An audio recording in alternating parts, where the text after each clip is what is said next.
if you will, or, the word vimamsa, it's the fourth of the IDDHIPADA. It's investigation, inquiry,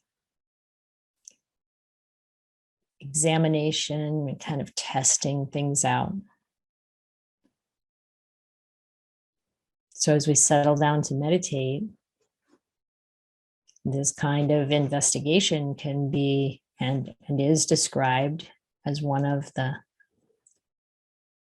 bases of spiritual power. And it can be used as a way of moving into deep samadhi. So that investigation of Dhamma, investigation of how your meditation is unfolding, investigation of the state of the mind at the moment. So we start with paying attention to our posture, allowing ourselves to be relaxed, but sitting or lying down with a straight spine.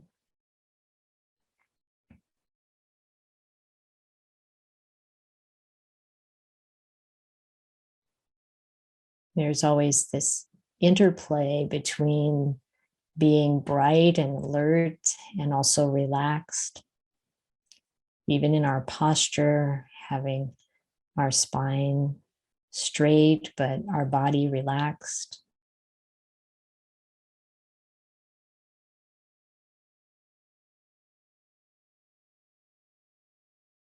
And comfortable.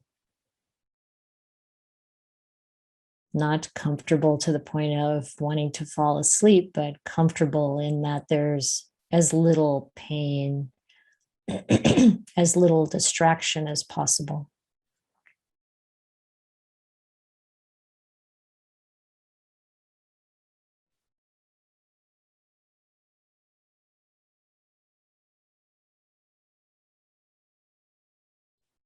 As you know, the Buddha was not encouraging us to bring more pain into our experience than necessary, than it is already there. To not do things that cause the body harm or suffering. So these models that have come down through the ages of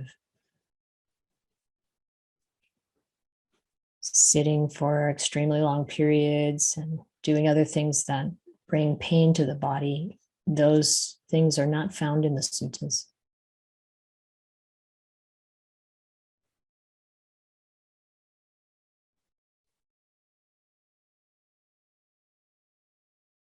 And we learn this about the body and also about the mind through this kind of investigation, vimamsa is the Pali word. That we learn through being observant and trying things, what really is I'd say the best, or what is a good posture for this time for the body. And our body changes, as you well know. Sometimes I can sit on the floor for hours, and other times I can't because of pain in the knees or the hips. And then I move to a chair and try to bring the right amount of cushion to the body to support it.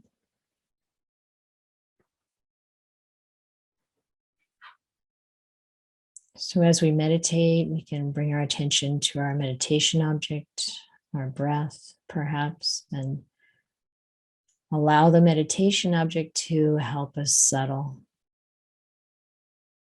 It's really focus. with investigation, we can learn what kinds of objects that we focus on, even in daily life, that help the mind to become still, content. I've known athletes who really meditate while they're doing their athletic training, and it brings a kind of deep stillness and peace to the mind. It's a kind of samadhi. As they run or do other things, you may have had times when you're really deeply engaged in writing, even, or reflection, that the mind becomes very still and time disappears. Oftentimes, art, painting, working on some project, creative project can bring us into the zone. You're in the zone, and it's actually samadhi.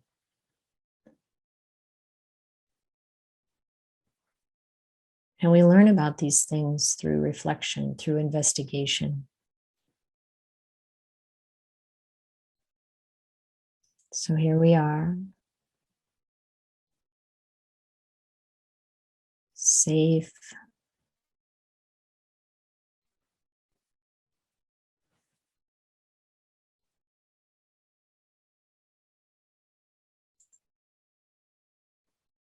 content.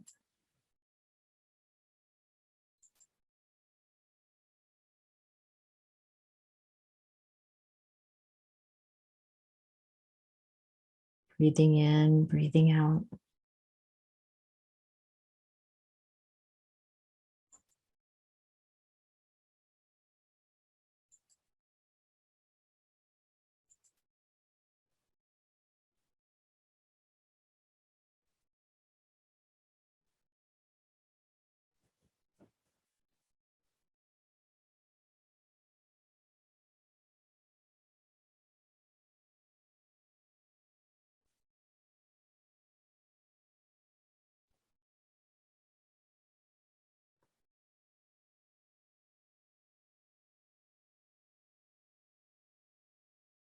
Letting go of any concerns or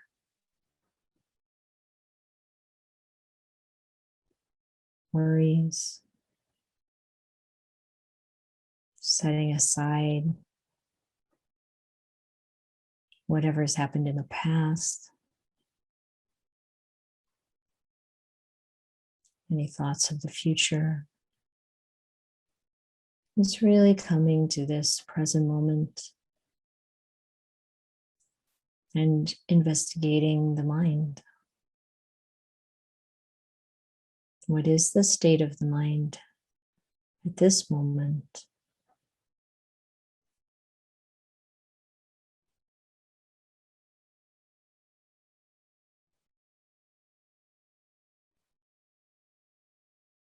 And then if the mind is dull or drowsy,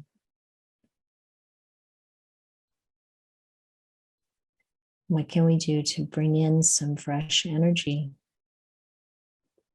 some joy, some enthusiasm?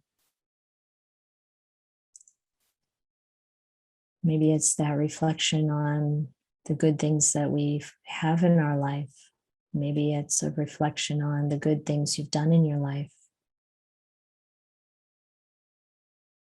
This is a wholesome and helpful way to use the memories of the past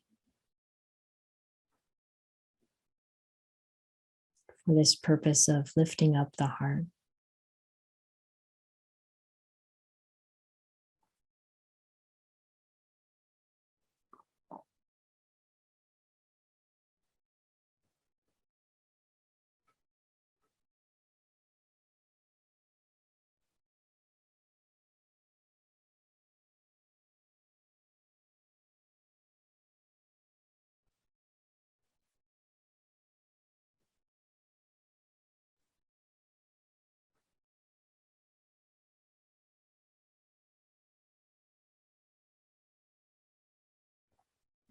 And as we're meditating, we are continually inclining towards letting go more and more.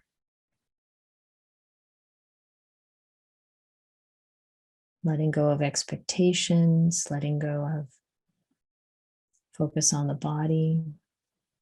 Just be present with the meditation object, present with our breathing.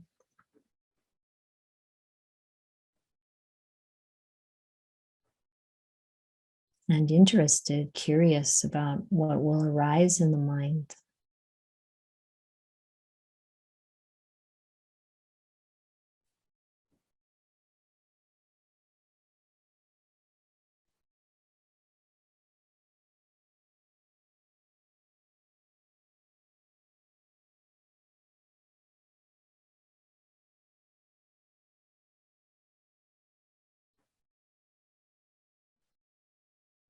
We feel free and at ease, and focusing on the breath as our anchor, being aware, present, with strong mindfulness. And we keep letting go and allowing, it's like something else takes over. The experience of meditation, revealing what's ready to be revealed, what we are ready to experience.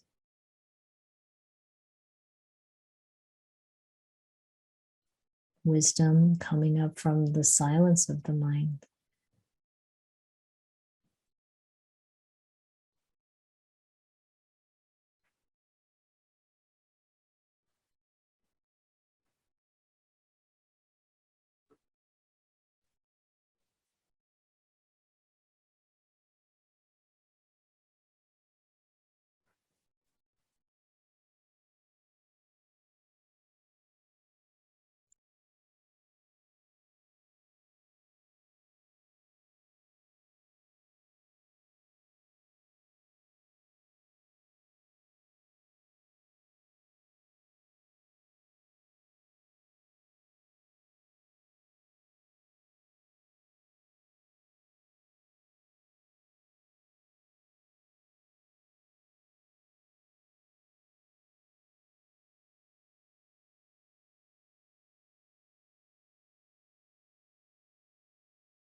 Well, welcome back and welcome to anyone who joined after we started.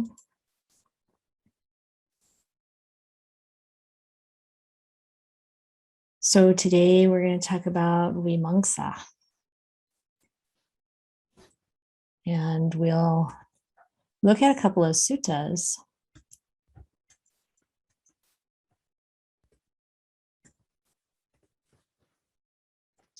I'm going to pull up some notes here.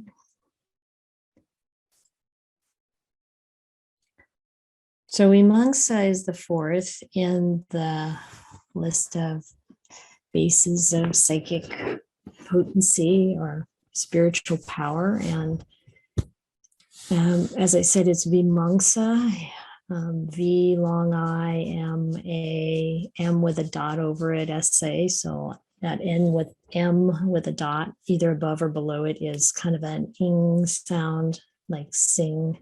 So like when we chant the three refuges, Buddhang, Saranang, Gacchami, it's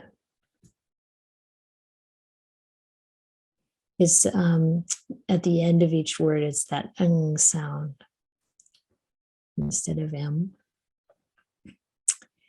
And somebody once pointed out that all of these lists that the Buddha has, they have almost, well, always, there is some factor there that represents wisdom. So in the Brahma Viharas, for example, it feels like it's all about, of course, loving kindness and compassion and joy. And the equanimity is actually the wisdom factor of the group. So the wisdom is always included one way or another. If you look at the 7 factors of enlightenment, Dhamma Vichaya, which is in another way of talking about investigation. And we're going to see in a sutta this morning that when the Buddha talked about that factor of enlightenment, he also used the word vimamsa quite a bit to talk about this, this investigation, this checking in on things, this reflection on things, inquiry. And so that Dhammavichaya is a wisdom factor. Equanimity is also in the list of enlightenment factors, and it's a wisdom factor. So you'll always see wisdom coming in somewhere. So in this list of these things, these bases of psychic potency, they're all described, they're all talked about as ways of entering samadhi or fueling our samadhi, but they also really constitute a collection that helps us in getting anything done, accomplishing anything, whether it's something we pick up a project in the world, you want to start a company, you want to start a restaurant, you want to, do an art project, whatever it is, to begin with the desire to do it. So that was the chanda. And then put energy into it, the virya, and have a clear idea of what you're doing. So a clear goal, clear mission. That's the chitta here. And now vimamsa, you're checking in on how's it working. You're making those course corrections, those adjustments based on what you're learning. And so the Buddha is saying, okay, you can use this vimamsa as fuel for samadhi. It's a little bit different idea about it, but still it's this investigation. So what can I learn in my meditation about my body, my mind, what's happening in my life, and what am I taking in through the senses that is affecting me, and how can I alter these conditions in a way that supports my ability to be calm, to be still, to be lucid, and to gain wisdom. So this is this collection of 4 is very helpful to reflect on for meditation, for our practice in general. We're developing the mind, developing our character. And we can, as I said, use it for whatever we're taking up in our activities. So like right now, Ayya Chitananda is working on a mosaic for the top of the new outdoor shrine. And all of the qualities in the IDDHIPADA are in use, right? So first you got to have the will, the desire, the inspiration to make this art. And of course, it's motivated by, wanting to make this a beautiful space and something that's worthy of the statue that's being donated, and a place where we can be outdoors to have practice. And we'll have the katina out there, for the part of it that's in person. It's all going to be online too, so everybody will get to see. But this idea that creating something beautiful on the top of this pedestal where the statue will sit. And so she's got her she picked out a mandala graphic that seems suitable. And then so that's this is where you've got the desire, now you're putting in the energy and also the clarity of mind. Chitta is involved to like, what do you do? Okay, she went to the printer shop and got this thing blown up to the right size. And someone donated glass, and we got some more extra glass, so that this, looking at the colors, and you get deep into this and you're using all these faculties, constantly investigating. How is this working? How is it going to work? Lots of YouTube videos. She's never done a mosaic before, and so this is, you can see how these four factors all fit in. So I thought I'd share a couple of suttas with you. Let me see which order I want to take these in. Aha, okay, good. There's one called Thorough Investigation or Full Inquiry. I'm going to share the screen so you can see it.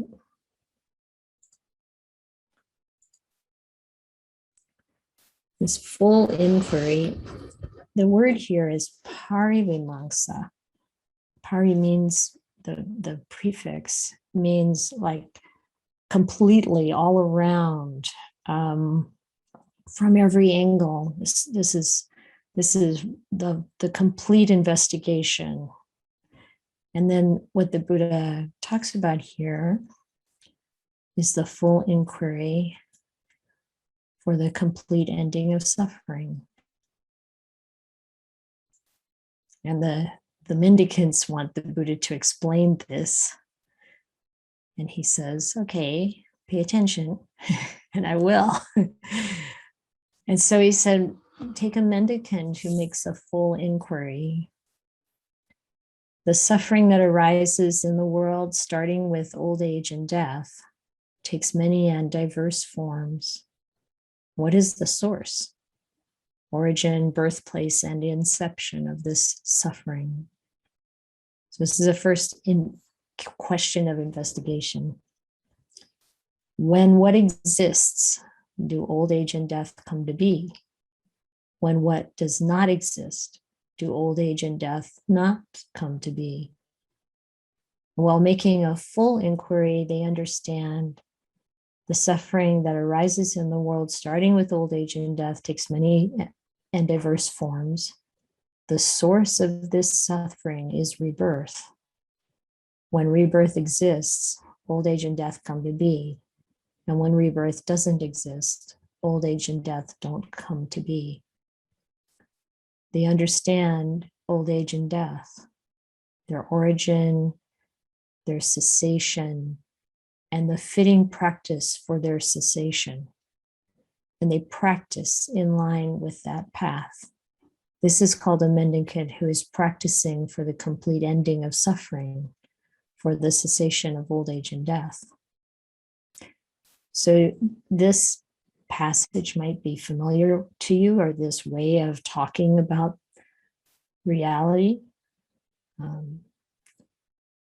And it is, of course, an aspect, what we're going to see here is the unfolding of looking at the chain of dependent origination.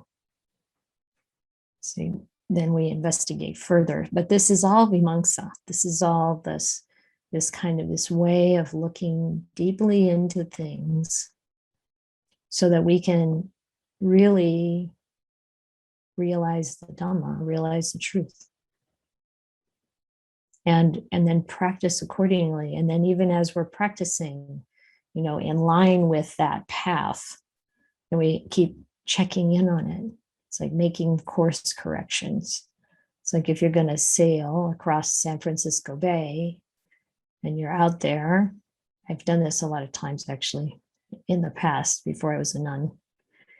And then you're constantly noticing, right? You're correcting for all kinds of things, staying out of the shipping channel, the way the wind is carrying you, you may have to correct your course to actually, come to the right place where you're headed. And that's the same in the practice. You have to keep adjusting. So you can see again that the Buddha was not advocating, oh, you just sit and meditate and observe whatever's coming to your mind and let it go. There's so much more to the Dhamma than that brings us to real awakening. So much that we can actually be proactive with. So inquiring further, he has the same language as we see in the suttas, these patterns of ways of talking. What's the source of rebirth? How does that come to be? How does that not come to be? And the full inquiry? With the full inquiry, we understand it's from continued existence. Of course, this leads to a lot of questions, maybe if we haven't really recognized either the reality of rebirth or how there can be existence without a body, a physical body. Like I remember as a child, like, where do babies come from? It was not really a question about like, how does sex happen and what happens there? That's not the question. It's like, where was I before this? And that's one that's, we can answer it by ordinary perception. We have to we're told, and we develop faith in that idea, whatever it is, or we develop the meditation practice that allows us to see it for ourselves.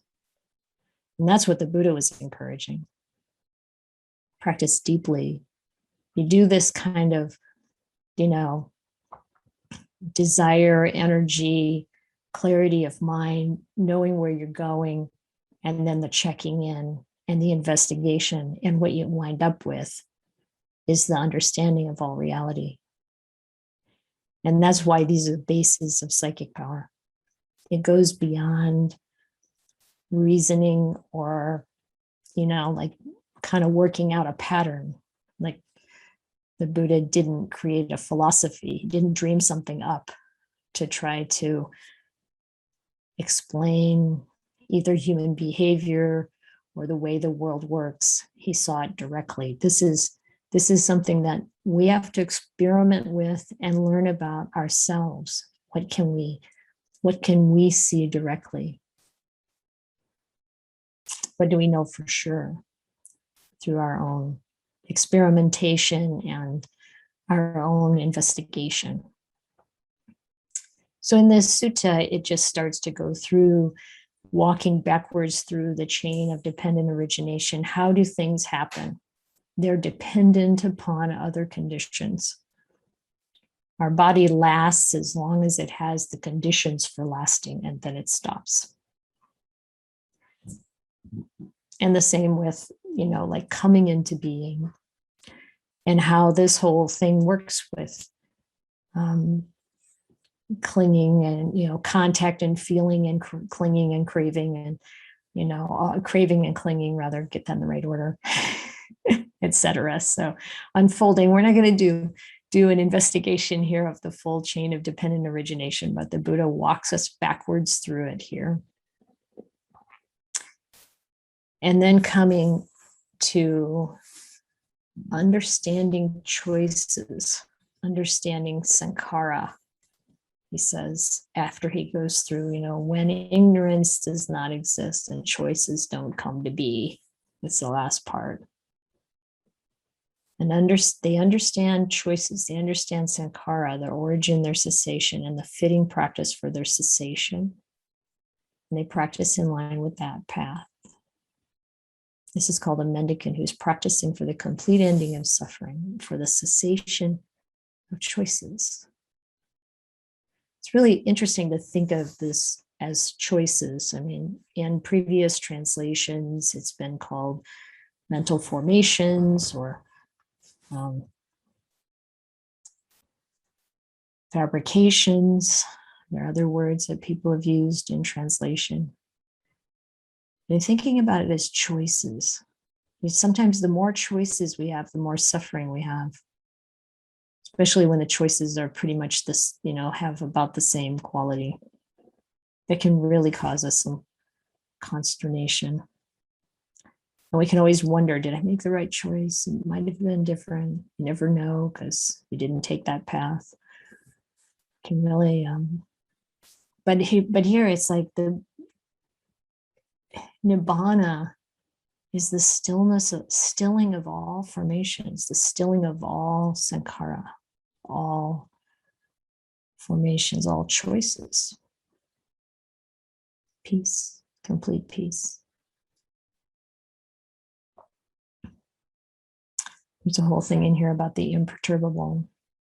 So it's if an ignorant individual makes a good choice, their consciousness enters a good realm. If they make a bad choice, their consciousness enters a bad realm. If they make an imperturbable choice, their consciousness enters an imperturbable realm. What this really is in Pali is it's about the immaterial realms, like deep meditation or jhana, brings us to an existence of peace, but it's not nibbana. So just an aside, a bit of an aside.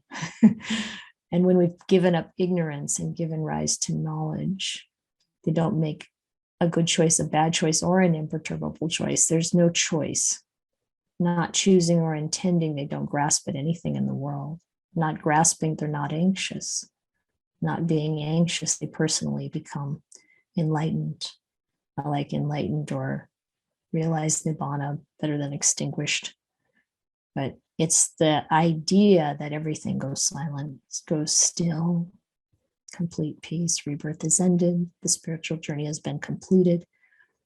What had to be done has been done. There's no return to any state of existence. If they feel a pleasant feeling, they understand it's impermanent, that they're not attached to it. They don't take pleasure in it. Feel a painful feeling, same thing. If it's a neutral feeling, same thing. They feel pleasant feeling, they feel detached. They feel it detached. If it's a painful feeling, they feel it detached. A neutral feeling, they feel it detached. Feeling the end of the body approaching, they understand. I feel the end of the body approaching. So this is like, you're going to die. You feel it going down. Feeling the end of life approaching, they understand. I feel the end of life approaching. They understand when my body breaks up and my life has come to an end. Everything that's felt. So I no longer take pleasure in it, will become cool right here.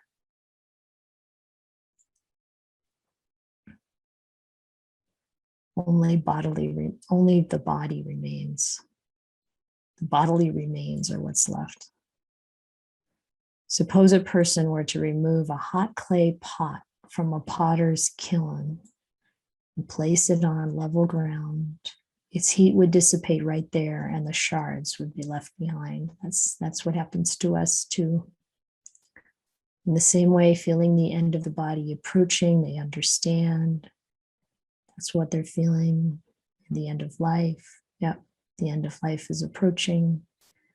When my body breaks up and my life has come to an end, everything that's felt, since I no longer take pleasure in it, will become cool right here. Only bodily remains will be left. And then he goes through and asks, this is an interesting sutta to read and reflect on. You can use the vimamsa to really like dig into this, or Dhamma Vichaya. It says just investigating and really holding these questions in our own mind, really digging into it. So he walks them through it, and then he tells them, yes, this is how it is, not otherwise. Trust me on this, mendicants. Be convinced, have no doubts or uncertainties on this matter. This is the end of suffering. Any questions so far, or comments? It's a pretty concise but deep sutta.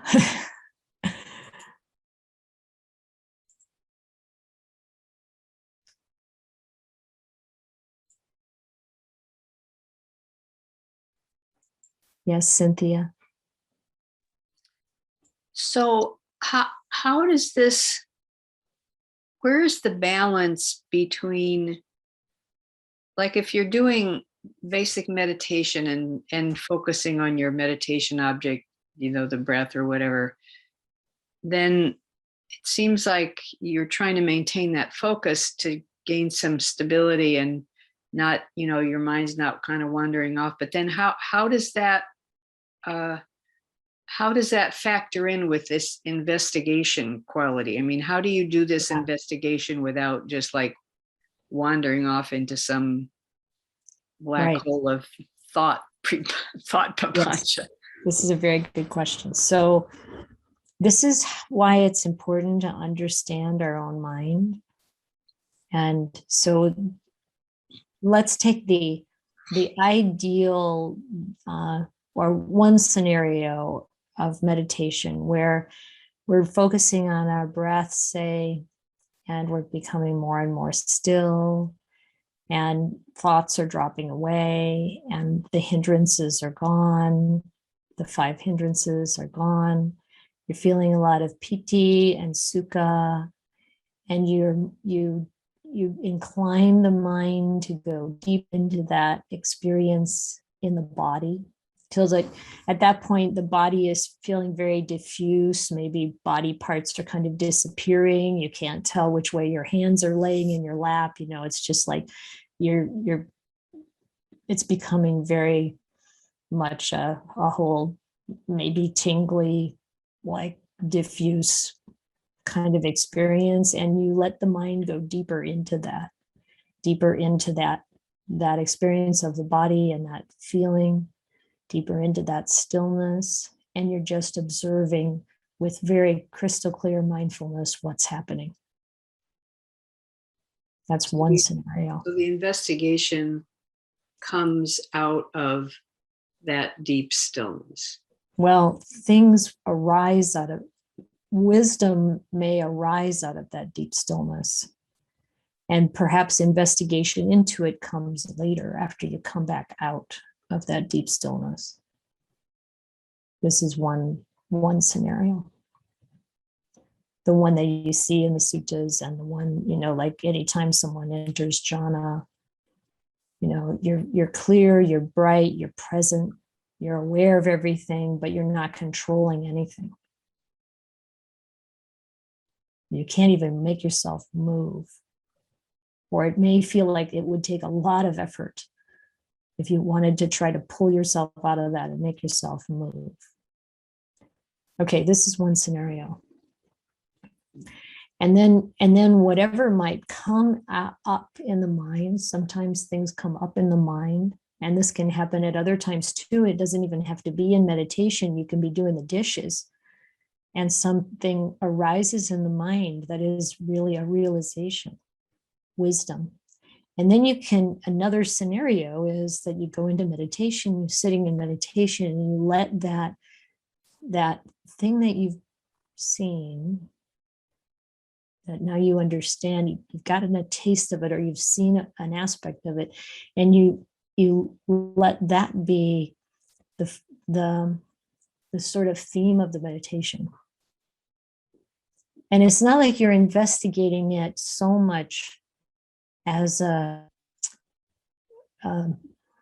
it's not the same as trying to work something out through logic. It's not the same. It's more of a contemplation where this is held in the mind, and you have an interest in understanding further. And as the mind becomes more and more peaceful and still, more wisdom can arise around that theme to understand more deeply. And there's a felt sense in the body around these things. When insight arises, then notice how it feels, as well as what the, you might say, message is. Because it's good to come back to the feeling as well as the insight itself. So that's another scenario. Now, maybe there's nothing like this happening, and maybe the mind just wants to run all over the place. You sit down to meditate and you can't get it to slow down and stop. So then you can use investigation as a way to focus the mind, taking something that maybe is a question, something unanswered, like maybe, not understanding rebirth as a reality, for example, and really, in a way, asking for that to become clearer. And then through investigating, it's more like the investigation that the Buddha is leading the mendicants through in this sutta and in many other suttas. If you see it in his very first sutta when he's asking, or maybe it's not the first one, it's probably the second one, the Anatalakkhana Sutta, where the Buddha is asking that series of questions, and the mendicants are answering. It's like, it's not an answer from the logical mind. It should be an answer from the gut, from the allowing the intuition to arise to respond to the question. Is this making sense? Yeah, kind of. I'll have to reflect on it and investigate it. Yes. Exactly. Investigating it and seeing, what is the difference between my working something out by reasoning and my feeling something that's true in my system, or allowing that question to hover in the mind and open up to what might be revealed in it.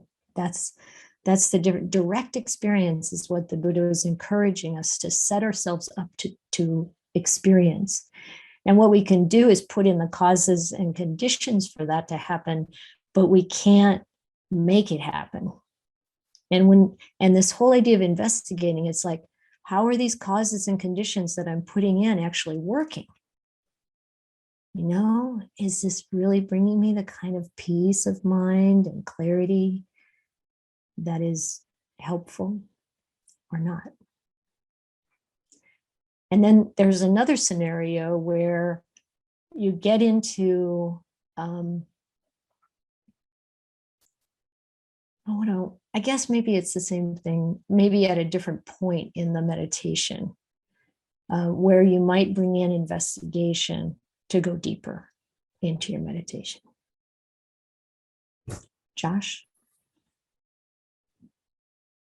I wanted to go back to this point, and I think you had said that maybe in the Pali there was maybe some meanings that were a little bit deeper than just the translation. And so it was when it was saying that if an ignorant individual makes a good choice, their consciousness enters a good realm, and then a bad choice, bad realm, imperturbable choice an imperturbable realm, but when a mendicant has given up ignorance and given rise to knowledge, they don't make a good choice, a bad choice, an imperturbable choice. They don't grasp at anything. You're not choosing anything. And that means you're not anxious. And then they personally become extinguished, right? And there's a shift in the language there that I thought was interesting. It's about, you're making choices, but then it's not about choices anymore. And I guess maybe one thing we can take from that is, when you're making a choice, there's still room for, we have our filter, right? That's being put over these, reality. But when we're not making the choices, what's actually going on is that's where you're truly starting to directly experience, the truth, quote unquote, right? So I wanted to get your thoughts on that segment of the text. I'm glad you brought that up, Josh, because it doesn't mean you refrain from making choices. It means your mind is free from attachments. And so it's arahantship. This is happening to you. It's not something you're making happen. It's not a decision not to make choices. We'd just be stuck. It's like we can't even do that. There are going to be constant choices as long as we are operating kind of on a normal level. But once that happens to the mind where you're not clinging to anything, you're not attached to anything, you have a pleasant feeling, it's like, yeah, it's impermanent, it's just like, doesn't matter. Have a painful feeling, yeah, it's impermanent, not clinging to any of this. I'm not concerned whether it keeps happening or it doesn't, like this is, and the same with neither pleasant nor painful feeling. And so the arahant, this is why an arahant isn't making karma. It's like they do encourage people to give, to create a new hospital wing. They encourage people to create the bus system for the school children, and on and on and on. But it's not done out of any personal desire. It's seeing that it's possible with their still existing body and mind that they can influence things for the good. But there's no greed, no hatred, no delusion, no choices like that. And so the karma ends. And then when the body dies, it all just comes to a close, a peaceful ending. And it's not annihilation. This is so fascinating. And it takes our own deep reflection and investigation and all of those other qualities to understand it. Because it's not the normal way we think. We're not going to get there through normal thinking. And I'm really glad you brought it up, because when we look at this from our normal consciousness, it can look scary. It can look boring. It can look all kinds of ways like impossible, but that's not how it comes to us. Once there's a taste of it, then we recognize, wow, this is really is the highest happiness. This really is amazing peace and freedom.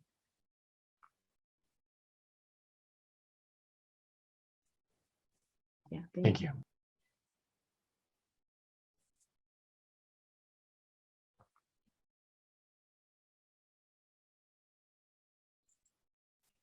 So I had another sutta here.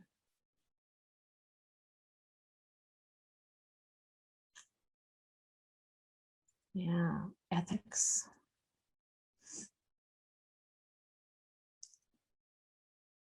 When a mendicant is accomplished in ethics, immersion, knowledge, freedom, or the knowledge and vision of freedom, even the sight of them is very helpful. So he's telling the mendicants, if you can hang out with enlightened people, please do that. Even to hear them, approach them, pay homage to them, recollect them, and go forth following them is very helpful, because then you can meditate and recollect them and their teaching. So this is, Ajahn Ganha said, if you want to be an arahant, you have to spend time with arahants. Now, I don't know. I think that any of us, go live near a Bayagiri. They have all kinds of people visiting over there that are, really wise and deeply developed. And, there are ways now we can watch them on YouTube sometimes and things like that, and read about them. And even reading the teachings of the Buddha himself, it's like, these are his words. You can take it as him talking to you. So then at that time, a mendicant has activated the awakening factor of mindfulness. You're really paying attention.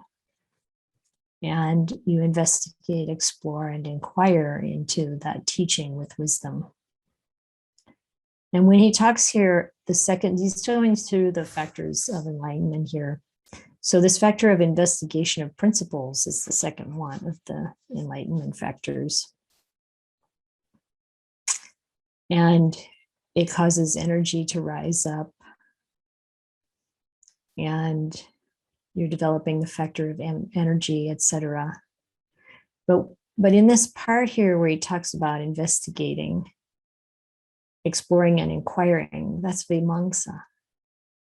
And so just to notice that, you're developing the enlightenment factors and you're still using these qualities of the Iddhipada, really.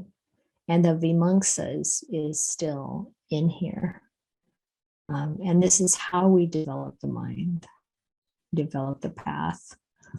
Let's see where this sutta goes. Yep, through all the enlightenment factors: rapture, tranquility, immersion, equanimity.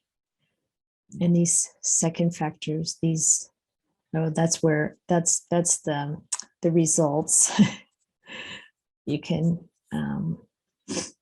expect to attain enlightenment early on in this life, or at the time of death, or if you've gained the 5 lower fetters, then one life after, etc., etc.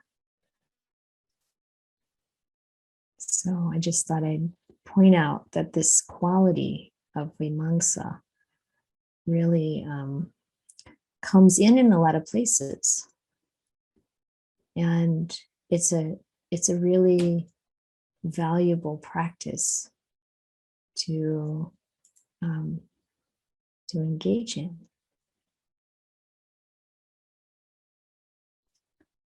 Any more questions or comments?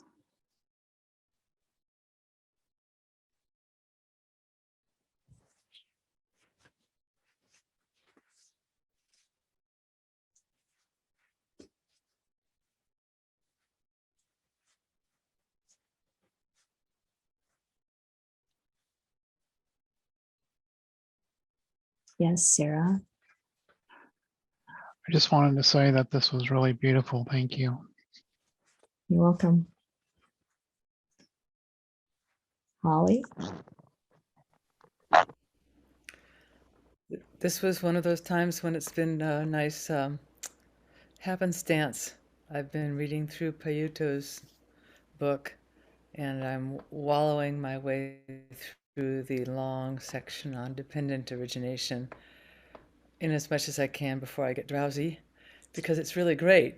And so this was just a perfect overlay. Thank you.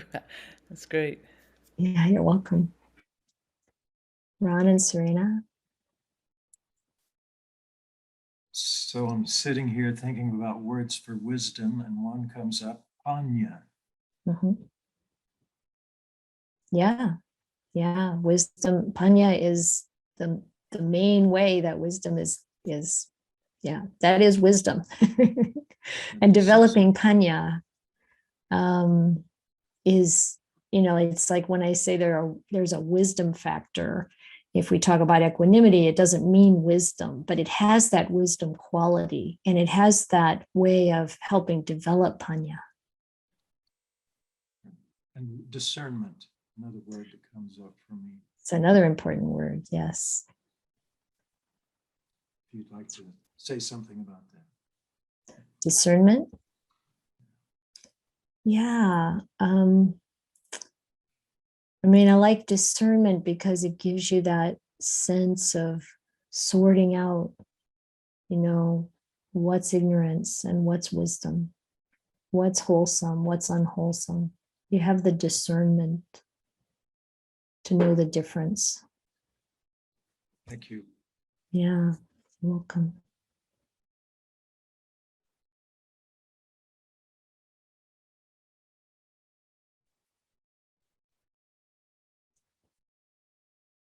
One more question? Anyone?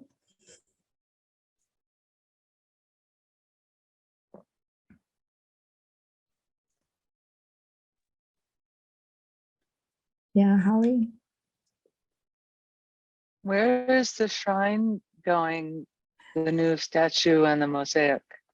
It's going in front of the little garden area and that ring of redwoods. Okay. And the trailer is moving up the hill to where the water tanks are, to the small water tank back there. And we're hoping to put, when Holly visited, she helped a lot with our French drain. And we talked about making a patio of pavers and underneath the deck. And so we want to do that and extend it out and create a circumambulation path around the new statue and Bodhi tree. And, just create a nice area there for meeting. Yeah, you have to come back and see it. I Yeah. I will. February, sometime Mhm. around there. Cool. Yeah. Well, thank you, everyone. Yes, Lisa? Just a small comment. I wanted to thank you for, during the meditation practice, putting the investigation and the payoff of a kind of samadhi in more mundane terms, like playing a sport or writing, because I've often felt that thrill, and there is a kind of investigation involved. I was playing pickleball the other day and just getting very distracted by the beauty of the park and all the friendly people. And I just thought, no, just try focusing on the ball, just see the ball. And it was like everything slowed down and I was watching the ball coming and I thought, this is a kind of, and I'm thinking later, this is a kind of investigation process. And I'm not ready, I think, to really grasp the full meaning of Nibbana. and this is something I can experience along the way. Mm-hmm. Exactly. And, Ajahn Ganha would say, have the sati, samadhi, and panya all the time, all day long. And this kind of experience helps us see, yeah, the sati is there, the mindfulness is there, it's focused. And then what's the samadhi? It's that you're in the zone, you're feeling that really connected kind of stillness that allows you to be really attentive and aware. And it's something we can experience and allow. They want to climb mountains, you got to really pay attention, you really are focused, your life depends on it, and I think as human beings we love being focused, and we can and learn that. Obviously any of those kinds of activities require a lot of vimamsa. It works to put my fingers on this kind of shelf on the mountain, and it doesn't work to grasp this whatever it is that's not going to hold me. You know, I mean, there's a lot of vimangsa going on. And when we apply that more to the mind, opening the way for realization of nibbana. Neil? Yeah, you know, I'm coming off a week of just loads of papancha, monkey mind, whatever you want to call it, for various reasons that I won't go into. And so a lot of this session today has been really valuable, but I think it's been a lot of my logical mind sort of jumping on this and jumping on that, saying, oh, yeah, okay. So I kind of didn't want to ask any questions or make any comments, but one of them is kind of nagging at me a little bit. It's more of a comment, and I want to be sure that I'm understanding it. It has to do with what Josh was talking about choices. Mm-hmm. And what was occurring to me, and again, this is probably just my logical mind, but because I was also struggling with this use of choices as the meaning of sankharas. Yes. And based on what you said, I'm thinking so sankharas are when has to do with choices based on perception and habit mind, I guess.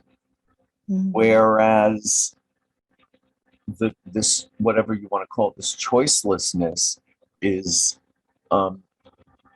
when you take actions based on equanimity. Maybe I'm that not so sure about that. That your actions are not based on your comic perceptions, I guess is what I want to say. Is that the difference? Maybe.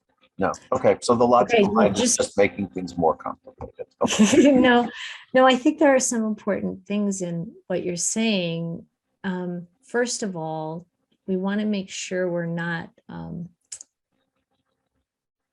diminishing the importance of the thinking mind. You know, I mean, we have to grasp this on an intellectual level first. So thinking about it is not a bad thing. It's just a stage. So we don't want to think, oh, it's bad to think and it's bad to make choices. That would be picking up the wrong end of the stick. And the reason Bhante Sujato uses choices is because sankhara has a volitional aspect to it. It's the volitional formations. It's, you know, there is a sense of one's will involved in these things. It's there is some agency. And a lot of the patterns and habits and things that we think of as sankhara, you know, kind of oftentimes they operate below the surface of our awareness, of our conscious awareness. And that doesn't mean there aren't choices involved. We have the option oftentimes to bring that to the surface and unpack those habit patterns. And this is part of our practice, to really understand where our suffering is rooted and bring those perceptions and habits to the surface so we can look at, you know, well, how do I look at things? How do I perceive things? What am I doing with this information that's coming in? And then, you know, using this, you know, panya, wisdom, vimangsa, investigation or inquiry to really understand. And there's a thinking mind aspect to that. And then when we go deeper, there's the insight that arises that is not from, there's the direct experience that comes. And then we really have solid knowledge of what's happening. And so this point of not making choices really comes with arahantship. You know, it's not just that we can say, oh, I'm going to have choiceless awareness, or I'm just going to, you know, that's a choice. You're choosing to just let the stream of things come through. It's not choiceless in the arahant kind of level. It's not like that yet. Yeah. And so, having the discernment to sort of sort these things out is important so that we don't go down a kind of dead end road with our practice. And, really, when we don't understand, it's good to ask and it's good to inquire. Well, I think that's what I meant. Yeah, that's right. It's exactly what you were saying, right? Thank you. You're welcome. Yes, Ron and Serena. I really laughed out loud, Ayya, when you said the word sorting, associating with discernment, just because right now my daily life is sorting through stuff. And I really see how Dhamma is there. It could be there for every step of everything if we're really rooted in Dhamma. And I have so much gratitude more and more through these kinds of things of life for practice, because after all these years, it's like in the last couple of years, things have come together in a way I haven't experienced from the heart before. It's been in the head. Ajahn Sumedho's acquired knowledge. That alone just doesn't quite get the experience of practice. Yeah. And I'm just beginning to have that. And the gratitude now, because I know at the ages we are now, 71 and 78, we couldn't even contemplate a move like this if it weren't for Dhamma showing up. I use Bhutto a lot now, and it helps me. I think Bhutto, go slow, because I'm just want to rush. And that heart energy will come up and say, whoa, Dhamma, do this from Dhamma. And it makes all the difference in the world. Yes. I have a lot of gratitude in your teaching today. Thank you so much. Really touched a lot for me today. It, like Neil said, really hit a really needed area. Thank you so much. You're welcome. And I have a lot of mudita for this move you're going to make. I mean, drawing close to a place like Abhayagiri, you can't do anything better with your life. Yeah, this is great. Thank you.